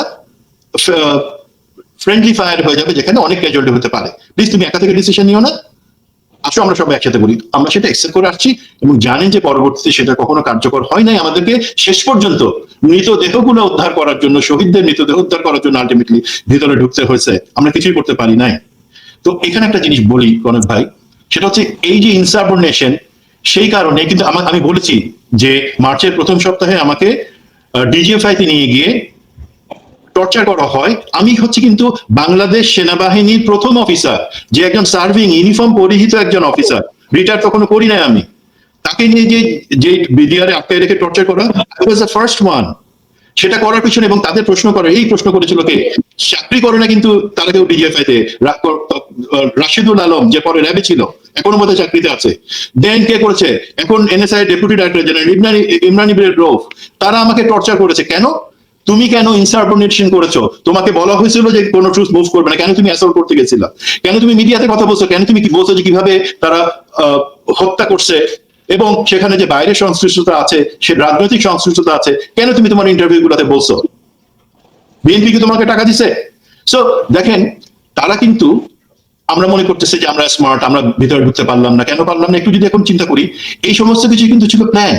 তাপস, নানক, মির্জা আজম, তাদেরকে দিয়ে জিনিসগুলো বলা ছিল আওয়ামী লীগের, যে যখন এই ভারতের ছত্রছায়া প্রত্যক্ষ অংশগ্রহণে যখন এই ধরনের একটা জিনিস হবে, তোমরা রেডি থাকো, আর্মি যদি মুভ করতে যায় তাদেরকে এইভাবে আটকাবা, সৈনিকদের মাঝখানে বিভ্রান্তি ছড়াবা, লিফলেট জ্বালায় বলবা যে তোমরা যদি যাও এখনই কোর্ট মার্শাল হবে, তোমরা কি কোর্ট মার্শাল হতে চাও? তোমরা বরঞ্চ অফিসারদের রক্ত নাও। এই ধরনের বিভ্রান্তি ছড়ানো, সেটা কিন্তু তাদের একটা প্ল্যানের অংশ। হঠাৎ করে কিছু হয়ে যায় নাই, হঠাৎ করে কিছুর মধ্যে আমরা ছিলাম যারা পরিস্থিতি বিপদ জেনে বা না জেনে হলেও চেষ্টা করেছি, বাট ব্যর্থ হয়েছি। ব্যর্থতাটা কিছুটা হলেও তো আমাদের সবাইকে নিতে হবে। বাট জেনারেল মঈনুল আহমেদ উনি ওনার বক্তব্য বলে গেলেন, উনি ব্যর্থতা দায় নিলেন না। এবং আমি একটা জিনিস বলি, আমার মনে হয় কনক ভাই এবং রেজা দুইজনকেই, উনি কিন্তু এই বক্তব্যটা এতদিন পরে দিলেন, কেন দিলেন? That's a big question. আমার মনে হয় বর্তমানে যে যাদের বিরুদ্ধে অভিযোগ চলছে এবং বিডিআর হত্যাকাণ্ডের একটা তদন্ত নতুন করে আবার শুরু হচ্ছে, খুনি হাসিনা, খুনি জিয়া, এদের থেকে নজর সরানোর জন্য সে আগে উনি বাংলাদেশ সেনাবাহিনী এবং জাতিকে 3 বার ধ্বংস করেছেন। এক হচ্ছে 1/11 এর সময়, পরবর্তীতে 6 মাসের পরে যখন উনি আওয়ামী লীগের পাচারের জন্য ব্যস্ত হয়ে গেলেন তখন থেকে, দ্বিতীয় হচ্ছে বিডিআর হত্যাযজ্ঞে আমাদেরকে আটকে রেখে, তৃতীয়বার জাতিকে উনি লজ্জা দিলেন এই গতকালকের এই অনুষ্ঠানটাতে, সম্পূর্ণভাবে ফ্রাস্ট্রেটিং, গা বাঁচানো কিছু কথা বলা, যে কথা বলাতে উনি বলতে চাচ্ছেন ওনারা তো জানেন খুনিরা তাদের ফাঁসি হবেই ন্যূনতম, তাহলে কি তাদের উপর দায়টা এইভাবে যাতে আসে, ঠিক আছে কেউ জড়িত ছিল না, সবাই রক্ষা করার জন্য চেষ্টা করে ব্যর্থ হয়েছে সিদ্ধান্তহীনতার কারণে। আপনি খুনি হাসিনাকে এই কারণে বাঁচাতে পারবেন না, আওয়ামী লীগকে বাঁচাতে পারবেন না, এবং যারা সেনাবাহিনী এবং র্যাবকে আটকায় রাখছে, অ্যাকশনে যেতে দেয় নাই, তাদেরকে আপনি এই কথা বলে না ঠিক আছে সিদ্ধান্তহীনতা জন্য এটা হয় না, তা না, আপনাদের প্ল্যানের পার্ট আপনারা ছিলেন। You must know this. তো সুমন ভাই এবং রেজা ভাই, আমি তো মনে করি যে এই যে ধরেন ইমরান ইবনে রৌফ বা ব্রিগেডিয়ার রাশিদ যারা এখনো সার্ভিং, তাদেরকে আসলে সরকার কিছু করুক না করুক, আমি সার্ভিং অফিসাররাই তাদেরকে ঢুকতে না দিলে হবে অফিসে, যে তোমাদের সঙ্গে আমরা বসবো না। বাংলাদেশের বহু নজির আছে যে তোমাদের মতো খুনিদের সঙ্গে বসবো না, যাদের এইভাবে বয়কট করা উচিত আমি মনে করি। তো আরেকটা প্রসঙ্গ সুমন ভাই, যে জেনারেল মঈন বলছিলেন যে তিনি জেনারেল জাহাঙ্গীরের সঙ্গে কথা বলেছেন, তিনি এখন স্বরাষ্ট্র উপদেষ্টা, তিনি কি মানে এটা আরেকটা ইয়ে করলো না? আমি এই জায়গাটাতে যেহেতু আমি জানি না উনি কথা বলেছেন বা ওনাদের কথোপকথন কি হয়েছিল, আমি বিশ্বাস করতে চাই জেনারেল জাহাঙ্গীরের এতটুকু বোঝার মতন বুদ্ধি অন্তত আছে যে জেনারেল মঈন বা যারা এখন এই জিনিস নিয়ে কথা বলে জিনিসটাকে ফ্লোট করতে যাচ্ছে, তাদের স্বার্থটা অন্য জায়গায়, গা বাঁচানো। এবং উনি চাবেনই যে, উনি এখন তো বুঝতে পারছেন যে যদি সত্যি সত্যি তদন্ত করে রেজাল্ট আছে, এবং আমি জানি অনেকের কাছে এখন প্রমাণগুলো আছে, সেগুলো দেওয়া হলে তারা সবাই ফেসে যাবে। সেই কারণে একটু প্যাটিং করে জেনারেল জাহাঙ্গীরকে কনভিন্স করে যে যাই হয় আমার এগেন্সে যাতে কিছু না হয়। এখানে একটা জিনিস বলি, সরি আমি জিনিসটা বলছি, এবং জেনারেল মতিন উনি কয়েকদিন আগে এবং তার সাথে আরো কিছু অফিসার এই পিলখানা হত্যাকাণ্ডের ব্যাপারে কথা বলেছেন এবং সুনির্দিষ্টভাবে কিছু জিনিস বলার চেষ্টা করেছেন। বাট মোস্টলি জিনিসটা কি ছিল, সেটা ছিল যে তদন্তে কাটি এসছে বা আসলে কি কারণে সম্ভব হয় নাই। আমি অবশ্যই অ্যাপ্রিসিয়েট করি যে আপনারা যে জিনিসটা বলছেন বা জাতিকে জানাতে চাচ্ছেন, দ্যাটস গুড। তো জেনারেল মতিন স্যার, আমি আপনাকে একটা রিকোয়েস্ট করি, আপনি আসছেন এত বছর পরে জিনিসটা নিয়ে কথা বলছেন, তাহলে আরো দু একটা জিনিস নিয়ে স্যার কথা বলেন। জেনারেল তারেক সিদ্দিকী, খুনি হাসিনা, শেখ রেহানা, তাদেরকে লন্ডনে কার মাধ্যমে সার্বিয়া থেকে এবং দুবাই থেকে টাকা পাঠানো হতো, প্রতিটা ডিফেন্স পারচেজ হতো, এবং কোন দেশ থেকে কি কেনা হবে। স্যার, সার্বিয়া থেকে আপনি যে সেলফ প্রোপেল গান কিনে আনলেন, যেটার জন্য সরাসরি কন্ট্রাক্টের অর্ধেক টাকা, আই থিঙ্ক 240 মিলিয়নস, সেটা সরাসরি শেখ রেহানের অ্যাকাউন্টে জমা হয়ে গেল। এবং সেই অকেজো 48 বছর আগের পুরনো অচল গান ফায়ার করতে গিয়ে একজন অফিসার এবং দুইজন সৈনিক যে মারা গেল, সেটা টেস্ট ফায়ারিং করতে গিয়ে, যার কারণে তদন্ত আদালত হয়েছে এবং তারা অনেক কিছু কিন্তু ডিক করে বের করে আনছে যে কোথা কোথা থেকে টাকা হয়েছিল। এবং জেনারেল ইকবাল করিম ভুঁইয়াকে যখন তিনি সেটাতে বাধা দেওয়ার চেষ্টা করলেন এবং নিশ্চিত করার চেষ্টা করেছেন যে আপনার যাতে পরবর্তী প্রমোশন না হয়, তখন আপনি তারেক সিদ্দিকীর সাথে কথা বলে জেনারেল ইকবাল করিম ভুঁইয়াকে সরানোর যে চেষ্টা করলেন স্যার, সেই ব্যাপারে আমাদেরকে জ্ঞান দিয়ে তথ্য দিয়ে উপকার করেন জাতি। আপনি অনেক কিছু বলেছেন স্যার, বাট এইগুলো তাহলে বাদ রাখবেন কেন যে আপনার এগেন্সে যে তদন্ত। স্যার, আপনি জানেন যে আমি কতগুলো, আপনি বলতে পারবেন না জানেন কতগুলো আমি হঠাৎ করে বলে ফেলতেছি না। এটার ব্যাপারে যে কাগজ তদন্তের কপি সেগুলো আছে স্যার, সেই অফিসারও আছে, দরকার হলে তারাও কথা বলবে কিভাবে দেশের টাকা, জনগণের টাকায় কেনা অস্ত্র, সেটা আপনি নতুন অস্ত্রের নাম করে সেখানে পুরো 48 বছর আগে অকথ্য হওয়া সেই অস্ত্র নিয়ে আসেন এবং আমাদের সৈনিক, আমাদের অফিসার সেই অস্ত্র ব্যবহার করতে গিয়ে মারা যায়। আপনি একটু কথা বলছেন স্যার, এখন কথা বলেন স্যার।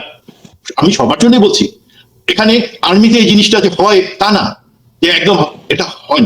পুলিশ বা অন্যান্য জায়গার কথা চিন্তা করলে আর্মিতে এই ধরনের দুর্নীতি, এই ধরনের জিনিসগুলো অত্যন্ত নগণ্য। আমরা এক জেনারেল মঈন, এক জেনারেল মতিন, এক খুনি জিয়া, সেই কারণে কিন্তু বাকি আর্মিকে দোষ দিব না। বাট আমাদেরকে অবশ্যই এগুলো বুঝতে হবে যে এগুলা আর্মির রূপ না। এরা আর্মির রূপ ধরে, সেনাবাহিনী, সশস্ত্র বাহিনী রূপ ধরে এরা যে কথাগুলো বলছেন বা কাজ করেছেন সেগুলো অবশ্যই আমাদের এখন সেগুলা হিসাব মেলানোর সময় আসছে। সুমন ভাই, ইদানিং অনেকে একটু মহান সাজার চেষ্টা করছেন, নিজেকে নানাভাবে প্রজেক্ট করার চেষ্টা করছেন, একটা মহান ব্যক্তি, মহান অনুভূতি, মহান সহানুভূতি। আমার মনে হয় যে এই বিষয়টা নিয়ে আমরা কাজ করতে পারি, যেহেতু আপনার কাছে সাক্ষ্য প্রমাণ আছে।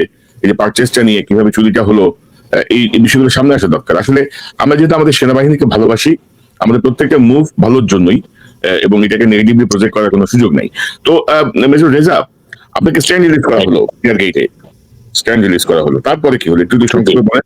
আমরা আপনাদের স্টোরিটা নিয়ে, আপনাকে নিয়ে আমরা আলাদা একটা প্রোগ্রাম করবো, আপনার দীর্ঘ সাফারিং সবকিছু মিলিয়ে। জাস্ট এখানে জানতে চাচ্ছি, বিডিআর গেট থেকে আপনি স্ট্যান্ড রিলিজ করলো, তারপর আপনি কি করলেন বা পরবর্তী কনসিকুয়েন্সটা কি দাঁড়ালো? ধন্যবাদ কনক ভাই। আমাকে যখন স্ট্যান্ড রিলিজ করা হয়, তো আমার সঙ্গে কর্নেল জাকির এবং কর্নেল রেজানুর খানের সঙ্গে অনেক তর্ক বিতর্ক বা মানে লিটারালি একটা পর্যায়ে যে খুব বাজে বাক্য বিনিময় হয়। তো এরপরে যখন আমাকে স্ট্যান্ড রিলিজ করা হয়, তখন কমান্ডো ব্যাটালিয়নের মানে জাস্ট মানে দায়িত্ব দিয়ে চলে যাচ্ছেন, সিও ছিলেন হচ্ছে কর্নেল তৌহিদ। তো আলটিমেটলি কর্নেল তৌহিদ তখন জাকির স্যারকে বলেন যে ঠিক আছে, তুমি যখন এই ইমোশনাল অফিসারের দায়িত্বটা নিতে চাও না, তো তাহলে তাকে তার মাদার ইন্ডিয়া ফেরত পাঠা দাও, কমান্ডোতে ফেরত পাঠা দাও। তো আমাকে সঙ্গে সঙ্গে কমান্ডো ব্যাটালিয়নে ফেরত পাঠা দেওয়া হয় এবং আলটিমেটলি ওই দিন বিকালেই আমি ক্যান্টনমেন্টে চলে আসি, যেটা হচ্ছে ওই দিন থেকে, যেখানে এখানে বলে রাখি কনক ভাই, মইনুল আহমেদ তার মোস্ট প্রবাবলি 18 মিনিটের দিকে সে যেটা বলে যে কমান্ডোরা হেলিকপ্টার নিয়ে রেকি করে, দিস ওয়াজ টোটালি ফলস। এটা টোটালি মিথ্যা স্টেটমেন্ট ছিল তার। এখানে হেলিকপ্টারে করে রেকি করা হয় না, হেলিকপ্টারে করে একটা লিফলেট বিতরণ করা হয়। এবং 25 তারিখ রাত্রে, অর্থাৎ 25 তারিখ বেলা 11টা থেকেই সিলেটে আমার মাদার ইউনিট যেটা কমান্ডো ব্যাটালিয়নে, সমস্ত কমান্ডো অফিসার এবং সবার ছুটি বাতিল করা হয়, তাদেরকে কমান্ডো ব্যাটালিয়নে রেডি রাখা হয় এবং বলা হয় C-130 আপনার সিলেট এয়ারপোর্টে আসবে এবং কমান্ডো যারা ফ্রি ফলার এন্ড জাম্প মাস্টার আছে তারা এটা থেকে চলে আসবে, ঢাকায় আসার পরে অপারেশন করা হবে। ওকে, তো আমি যেহেতু ঢাকায় আছি, আমাকে র্যাব থেকে মাদার ইউনিটে ডিপোর্টেড করা হয় বা ফেরত পাঠানো হয়। আর এখান থেকে মেজর আশফাক এবং মেজর আজাদের নেতৃত্বে টোটালি 25 তারিখ পুরো দিন কমান্ডোরা রেডি ছিল, কিন্তু কোনো C-130 পাঠানো হয় না। 26 তারিখও সারা দিন যায়, কোনো C-130 পাঠানো হয় না। 27 তারিখ সকাল বেলায় C-130 পাঠানো হয় এবং আমাদের কমান্ডোরা এসে আপনার তেজগাঁ বিমানবন্দরে নামে এবং সেখান থেকে আমরা রেডি থাকি, আমিও জয়েন করি, আমরা রেডি থাকি যে যে কোনো সময় আমাদের অপারেশনের আদেশ দেয়া হবে এবং সেখানে এপিসিও ছিল এবং অন্যান্য সবকিছুই ছিল। 27 তারিখ বিকালে পরে ইন দা মিন টাইম এর মধ্যে আমার যে ডেভেলপমেন্টটা ছিল সেটা হচ্ছে আবাহনী মাঠে প্লাস হচ্ছে আপনার সেনাকুঞ্জে যে সেনা প্রধানের দরবার, তো সেখানে হাজির হওয়া এবং ঢাকার মধ্যে MIST এবং অন্যান্য সকল জায়গায় যত অফিসার ছিল তারা সকলেই অলমোস্ট চলে আসে সেই দরবারে এবং সেই দরবারে মইনুল আহমেদের সঙ্গে অনেক উত্তপ্ত বাক্য বিনিময় হয়, যেটা আমার ইন্সপেক্টর সুমন স্যারও এখানে হাজির ছিলেন এবং স্যারও খুব ভালো মতোই জানেন। আর এখানে উনি যেটা, অর্থাৎ আমি খুব সংক্ষেপে জেনারেল মইনুল আহমেদ যে জিনিসগুলো বলেছেন, যেমন 4 মিনিটের সময় উনি বলেছেন যে সেনাবাহিনীর কর্মকর্তা মানে অর্থাৎ আর্মির আলাদা একটা তদন্ত টিম উনি গঠন করেন, বাট উনি নিজে কোনো তদন্ত টিম গঠন করেন না। আমাদের প্রেসারের মাধ্যমে, যেটা সুমন স্যারও ইনশাল্লাহ ভালোই বলতে পারবেন, যেটা আমাদের প্রেসারে উনি আলাদা একটা তদন্ত টিম গঠন করেন বাংলাদেশ আর্মির থেকে। এরপরে আপনার যে গাড়িতে রকেট লঞ্চার ফায়ার করা হয়েছিল বলা হয়েছিল সেই ড্রাইভারের মোস্ট প্রবাবলি নাম ছিল ড্রাইভার জহির, তো যে মারা গিয়েছিল। তো এই ছবিটাও কিন্তু অনেক পরে ইসে মানে নেটে বা অনেকের কাছেই এই ছবিটা ছড়ানো ছিল যে ড্রাইভার জহির মারা গেছিল। এখন আমার কোশ্চেন হচ্ছে কনক ভাই, যখন জেনারেল মইনুল আহমেদ বললেন যে না ঠিক আছে উনি 46 ব্রিগেডকে মুভ করার আদেশ দিয়েছেন, অবভিয়াসলি তখন অপারেশন রেস্টোর ওয়ার্ডার একটা অপারেশন উনি দিয়েছেন, অবভিয়াসলি সেটা একটা অপারেশনাল ওয়ার্ডার ছিল বা মানে নিশ্চয়ই সেটা একটা মিশন ছিল। মিশনটা কি ছিল উনি সেটা ক্লিয়ার করেন নাই, এক্স্যাক্টলি মিশনটা কি ছিল। ওইখানে যাওয়ার পরে যখন উইদাউট এনি মিশন বা মিশন বলেছেন কিনা সেটা হয়তোবা জবাব মানে বর্তমানে জেনারেল হাকিম দিতে পারবেন যে উনার আসলে মিশনটা কি ছিল। ওইখানে যখন এনিমি, সেখানে এনিমিটাও কে ছিল, যখন ফায়ার হলো যেটা হচ্ছে আপনার উনার বক্তব্য মোতাবেক যেটা হচ্ছে রকেট লঞ্চার দিয়ে মানে 46 ব্রিগেডের একটা জিপে বা পিকআপের মধ্যে ফায়ার করা হয়েছে, তার প্রতি উত্তরে কি করেছি আমরা। অর্থাৎ এনিমি যদি আমার দিকে ফায়ার ব্যাক করে আমার জন্য প্রথম কাজটা কি, আমি নিশ্চয়ই ফায়ার করব, কিন্তু সেই কাজটা না করে আমাদের কাজটা কি ছিল, আমরা এনশিওর করেছি বা জেনারেল মইন এনশিওর করছে যেটা আমাদের প্রহরার মধ্যে যেন সেফলি আমাদের ব্রাদার অফিসারদেরকে মারা যায়। দ্যাট ওয়াজ দ্য মিশন, যে ইদার বিডিআর এর জওয়ানদেরকে প্রোটেকশন দেয়া অথবা যেন ওইখানে যে সমস্ত বিদ্রোহী অফিসাররা ছিল, যেমন 2 দিন আগেই আমাদের একজন অনেক সিনিয়র, আমার ইউনিটেরই একজন সিনিয়র অফিসার বা বাংলাদেশে অনেক টক শোতে উনি জয়েন করেন, একজন ব্যারিস্টার, তো উনি আমাকে বলছিলেন যে জেনারেল হাকিম আসলে ওনার করার কিছুই ছিল না, যেহেতু তারিক সিদ্দিকী তাকে লিটারালি বুলি করছিল যে কোনোভাবেই তুমি আগায় না বা এই ধরনের, এটা মিডিয়াতেও এসছে, তো এটা যদি উনি তখন আগায় যেতেন তখন এটা রিভোল্ট হইতো। তো আমি তখন বললাম স্যার আমরা যে কাজটা করলাম সেটা কি রিভোল্ট ছিল না, আমাদের কাজটাও তো অবভিয়াসলি রিভোল্টই ছিল, বাট ওই টাইমে ওই অ্যাকশনটা যখন একজন মানে আর্মি চিফ যখন উনি অর্ডার দিয়েছেন যে আর্মিকে মুভ করার, তখন জেনারেল হাকিম কোনো সিদ্ধান্ত নিতে পারেননি।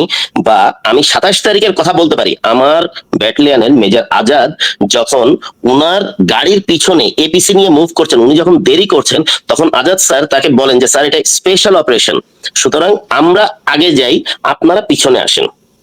তখনও পর্যন্ত স্যার কোনো প্রকার কোনো পারমিশন দেননি, দিস ওয়াজ দ্য ফ্যাক্ট। এরপরে যখন আপনার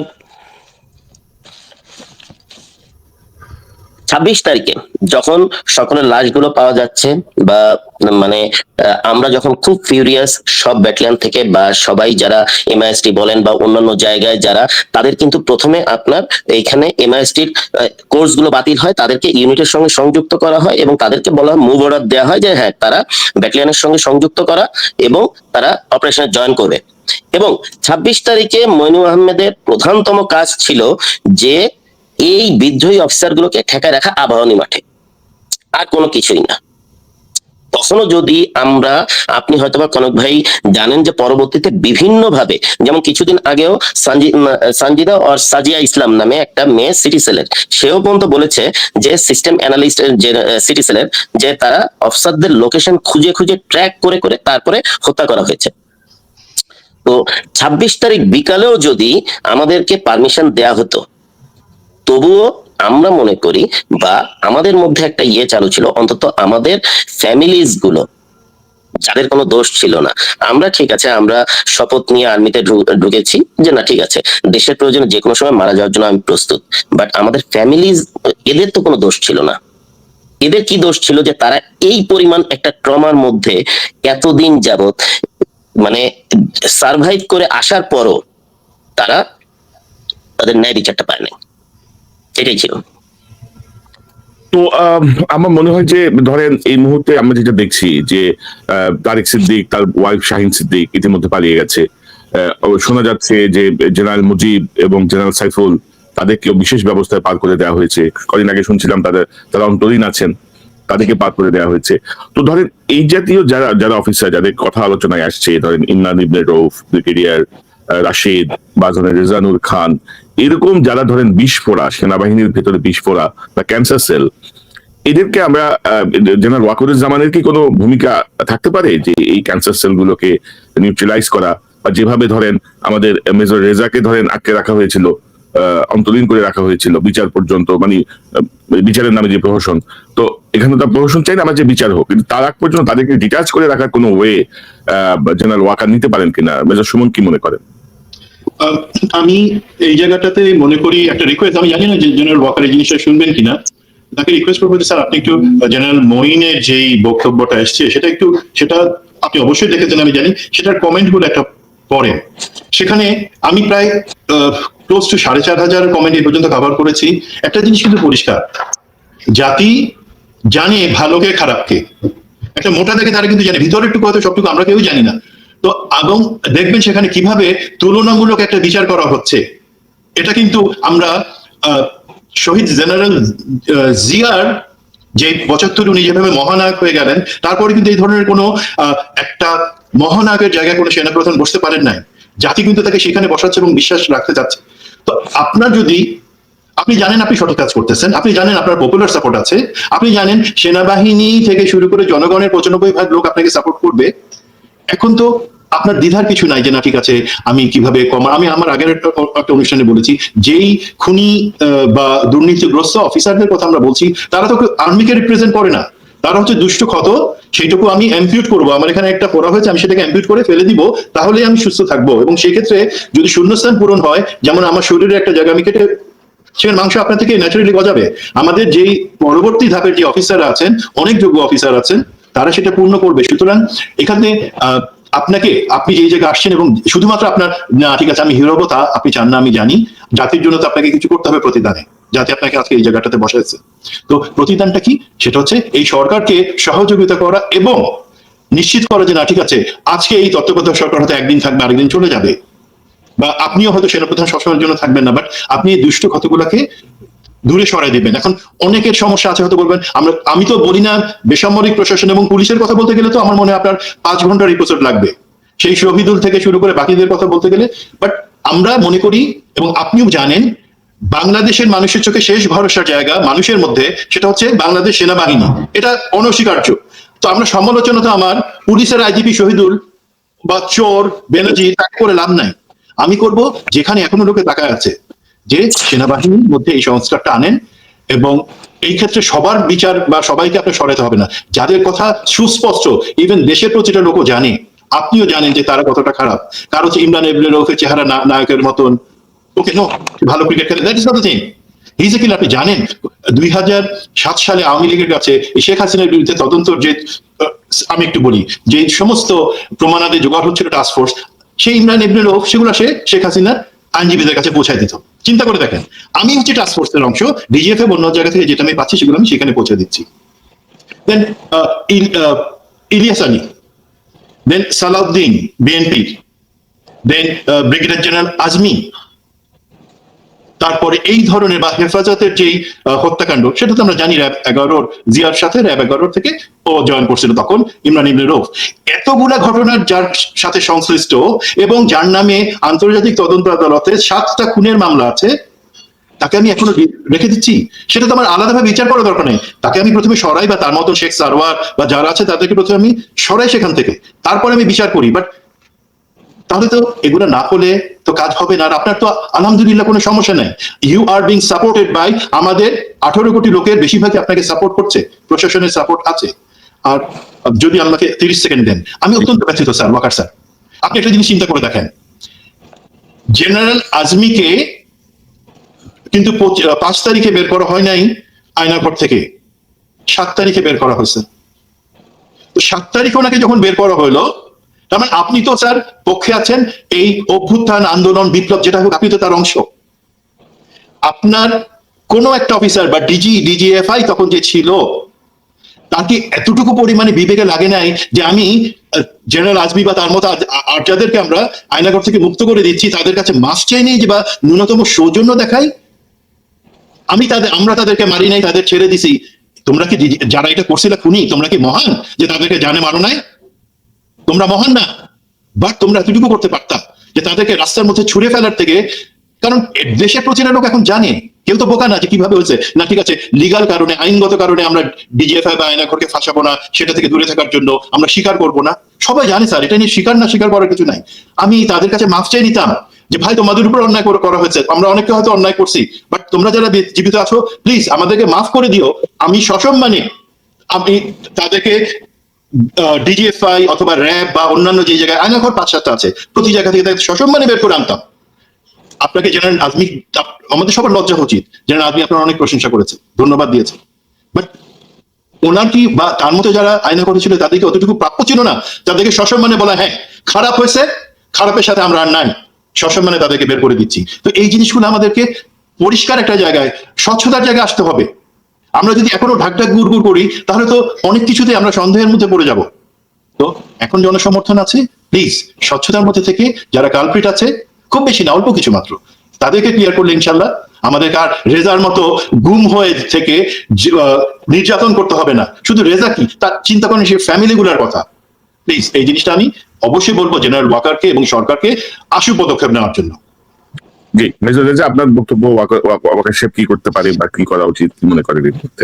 কারণ এরা ঘুরে বেড়াচ্ছে, ক্রিমিনাল গুলো এখনো ঘুরে বেড়াচ্ছে সেনাবাহিনীর ইউনিফর্ম পরে। আমি কনক ভাই আসলে মানে এই ব্যাপারটাতে এখনো পর্যন্ত মারাত্মক মাত্রায় সন্দিহান যে ধরেন যারা লাস্ট আপনার গত 15 বছরে যারা এনএসআই, ডিজিএফআই বা অন্যান্য ইন্টেলিজেন্স ইউনিট গুলোতে চাকরি করেছে বা অন্যান্য যারা মারাত্মক মাত্রায় সুবিধাভোগী, ধরেন গত 15 বছরে বাংলাদেশ সেনাবাহিনীর কারোর সঙ্গেই পারতপক্ষে যোগাযোগ করার চেষ্টা করিনি, একটা ফোবিয়া কাজ করতো যে কোন কথা থেকে কি বলি এবং কার কোন বিপদ হয়। তো আলটিমেটলি প্রতিটা মুহূর্তেই, অর্থাৎ আমার জন্য আপনার প্রতিদিন সকাল বেলায় এবং সন্ধ্যা বেলায় একজন এসবির ইন্সপেক্টর এবং ডিজিএফআই এর একজন সার্জেন্ট এসে বাসায় আমার মানে জিজ্ঞাসা করতো যে আমি কোনো কেউ এসছে কিনা বাসায়, বা কি করছি, বা কোন জায়গায় বসছি, এ টু জেড সব। এটা অলমোস্ট আপনার অগাস্টের 4 তারিখ, সরি এই গত মাসের 4 তারিখ পর্যন্ত এই অবস্থা চলেছে। তো আপনার এটা ছিল আসলে এই অবস্থার পরও স্টিল নাও সেই সমস্ত সুবিধাভোগী অফিসাররা কিন্তু এখনো পর্যন্ত বাংলাদেশ আর্মিতেই আছে, বা তাদেরকে আপনার এমন কোন জায়গায় যে তাদেরকে কমান্ড থেকে সরিয়ে যে তারা যেন ভবিষ্যতে কোনো প্রকার কোনো বড় কোনো ধরনের মানে কিছু ঘটাতে না পারে, এমন কোন জায়গায় কমান্ড বিহীন নিয়ে আসা, এই ধরনের কোনো মানে প্রক্রিয়া। তো আই নো যে এত দ্রুত আসলে যেটা জেনারেল ওয়াকার অলরেডি বলেছেন যে মানে এত এই 15 বছরের ময়লা বা 16 বছরের ময়লা 16 দিনে বা এই এত দ্রুত আসলে ক্লিয়ার করা সম্ভব না, ইটস ট্রু, বাট মানে যেন বৃহৎ কোনো সমস্যা তৈরি হওয়ার আগেই অন্তত তাদেরকে কমান্ড থেকে সরিয়ে এমন একটা জায়গায় নিয়ে আসা যে একটা স্বচ্ছ প্রক্রিয়ার মাধ্যমে তাদেরকে স্বাভাবিক প্রক্রিয়ায় কে কি করেছে সেটা যেন বিচার করা যায়। মানে কিছু পরিবর্তন হচ্ছে, কিন্তু আমি আবার এই পরিবর্তনগুলোর মধ্যে ধরেন বিশাল গলদ দেখছি। যেমন ধরেন এসএসএফ এর প্রধান ছিল যে মেজর জেনারেল নাজমুল, তাকে সরিয়ে বসানো হয়েছে চিটাগাং এর সর্ববৃহৎ যেই জায়গা, ওইখানে নিয়ে বসানো দেওয়া হয়েছে। রামুর জিওসি জি, মানে এইসবের তো কোনো মানে নাই আর কি। আপনি কি আইওয়াশ করতেছেন আমাদেরকে? আমরা কি সব চোখ বন্ধ করে বসে আছি কাকের মতো, চোখ বন্ধ করে লুকাচ্ছি না, আমরা দেখছি না, নাকি আপনি চোখ বন্ধ করে লুকাচ্ছেন, ভাবছেন কেউ দেখছে না? তো যাই হোক, আমার মনে হয় যে এই বিষয়গুলো অবসান হওয়া দরকার। মেজর রেজা, আপনাকে ধন্যবাদ, আপনি যোগ দিয়েছেন আমার সাথে অত্যন্ত শর্ট নোটিসে, এবং আমার মনে হয় যে আমরা নিকট ভবিষ্যতে আরো বিস্তারিত আলোচনা করব। মেজর সুমন, আপনাকে অসংখ্য ধন্যবাদ। আরো বেশ কিছু বিষয় আপনার সঙ্গে আমার কথা বলতেই হবে, বেশ কিছু বিষয় আপনার সাথে পেন্ডিং হয়ে আছে, আশা করি আমরা খুব সহজেই এগুলো শেষ করব। আপনাদেরকে অসংখ্য ধন্যবাদ, এবং জেনারেল মঈনুল আহমেদকে এই অনুষ্ঠানের মাধ্যমে আবারও অনুরোধ করবো যে আসেন, আমরা একটু বসি, কথা বলি, প্রয়োজনে মেজর সুমন, মেজর রেজাও থাকবেন, আপনিও যোগ দেন। ওনারা টেকনিক্যাল পার্সন, আমি নন টেকনিক্যাল পার্সন। টেকনিক্যাল জায়গাগুলো ওনারা আপনাকে জিজ্ঞেস করুন, নন টেকনিক্যালি আমি জাস্ট অবজার্ভ করবো। তারপর আসেন, আপনার বয়স এখন 71, কন্ট্রাক্ট নিয়ে আসেন নাই সারা জীবনের, 1 সেকেন্ড আয়ু বাড়াতে পারবেন না। মৃত্যুর আগে নিজের অপরাধ স্বীকার করে ক্ষমা চেয়ে নেন। মানে আমাদের পৃথিবীতে কেউ তো স্থায়ী না, তাই না? অন্যায় যদি হয়ে থাকে, কেন হয়েছিল, বা কি প্রলোভনে হয়েছিল, বা কি প্রেক্ষিতে আপনি এই জাতীয় মানে পরিস্থিতিতে শান্ত থেকে অফিসারদেরকে হত্যায় সহায়তা করলেন, এগুলো আপনাকে স্বীকার করতে হবে। না হলে আপনি বা আপনার পরবর্তী প্রজন্ম মানুষ থুতু দেওয়া ছাড়া আর কোনো সম্মানের জায়গায় আপনি থাকতে পারবেন না, আপনার কেউই থাকতে পারবেন না। তো আজকে যারা অতিথি, সুমন ভাই এবং রেজা ভাই, আপনাকে ধন্যবাদ। আবার দেখা হবে ইনশাআল্লাহ। ধন্যবাদ কনক ভাই। দর্শক, এতক্ষণ যারা এই অনুষ্ঠান শুনলেন, নিশ্চয়ই এই আলোচনার মর্মার্থ উপলব্ধি করতে সক্ষম হবেন। অবস্থান একদম স্পষ্ট, একদম পরিষ্কার। যে বিষয়গুলো আলোচনায় আসছে, আশা করি বর্তমান সেনাবাহিনী প্রধান এবং ডক্টর মোহাম্মদ ইউনূস, যিনি অন্তর্বর্তীকালীন সরকারের প্রধান, তারা গুরুত্ব সহকারে বিষয়টি বিবেচনা করবেন। কারণ আমাদের শক্তিশালী সেনাবাহিনী খুব প্রয়োজন। সেনাবাহিনী যত শক্তিশালী হবে, তত এর প্রভাব কিন্তু অন্যান্য জায়গায় পড়বে। এবং এখন পর্যন্ত যে দুষ্ট ক্ষতগুলো আছে, সেই দুষ্ট ক্ষতগুলো আমাদেরকে অত্যন্ত দ্রুত সরিয়ে দেওয়া দরকার সেনাবাহিনীর স্বার্থে, দেশের বৃহত্তর স্বার্থে। পাশাপাশি মঈনুল আহমেদের প্রতি আবার আহ্বান, আসুন কথা বলি, দোষ স্বীকার করুন, ভুল স্বীকার করুন, জাতির কাছে ক্ষমা চান, সঠিক তথ্য তুলে ধরুন। কারণ এখনো সেই সময়কার সেনাপ্রধান হিসেবে আপনার কাছে যেসব তথ্য আছে, সেগুলো অনেকের কাছেই নাই। তো সেই জায়গাগুলো আমাদের কাছে স্পষ্ট করুন। আপনার প্রতি আবারও আহ্বান রইল।